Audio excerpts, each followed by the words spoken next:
Hello everyone, this is Urvashi Chauhan and you are watching Courts Today by LiveLaw. We bring to you the latest and in-depth legal coverage. Here is a brief of what all happened in the Indian courts. First, let me take up an important judgment of Supreme Court dealing with the principles of res judicata. As we all know that as per this principle, once an issue is decided between the parties by a court, the same cannot be re-agitated again by the same parties.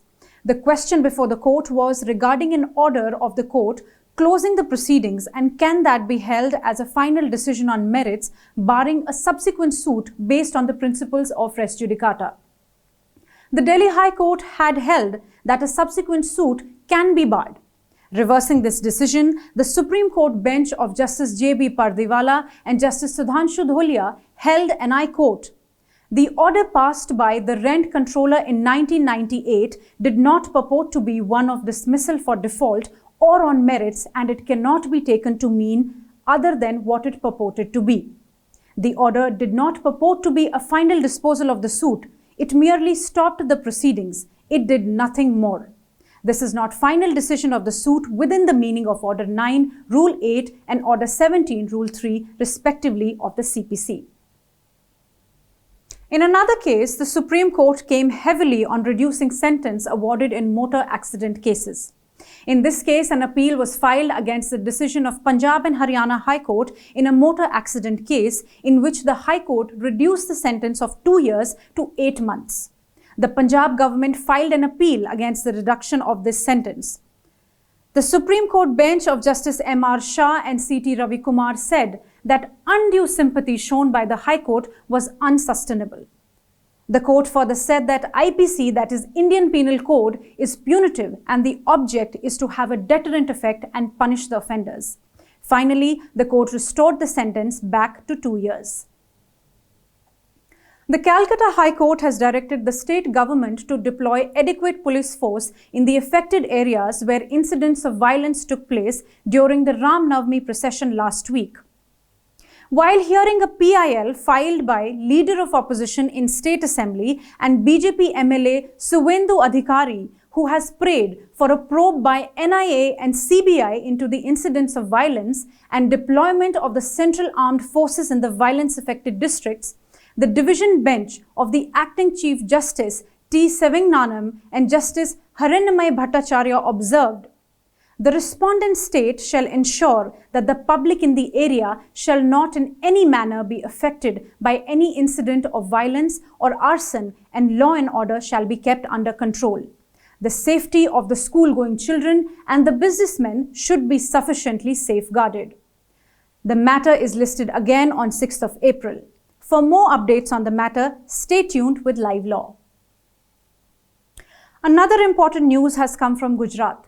The Congress leader Rahul Gandhi has filed an appeal before the Surat Sessions Court challenging his conviction and sentence by a magistrate in a defamation case over his Modi surname remark.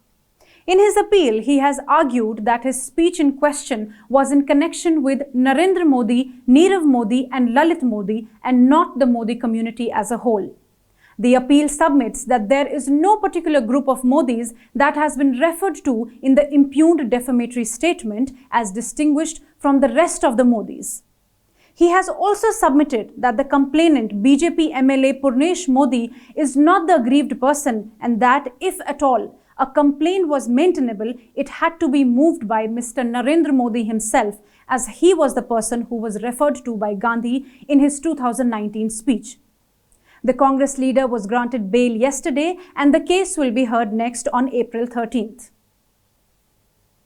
Another development coming from National Company Law Appellate Tribunal, Chennai.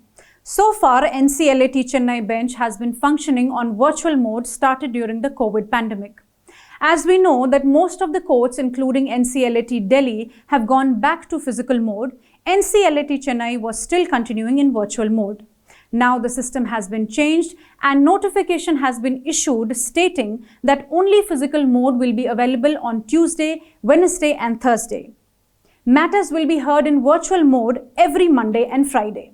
This arrangement shall continue until further orders by the chairperson of NCLAT. Next, the Telangana High Court has reiterated the legal position that the courts do not have the power to waive or reduce the attendance criteria for a student required to appear in a semester examination. Normally, whenever a student is facing a shortage of attendance, courts are approached with a prayer to waive or reduce the attendance criteria.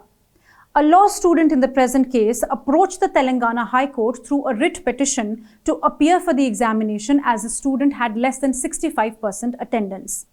The court said that the regulation states clearly that 65% attendance is mandatory and the court has no power to decide against it.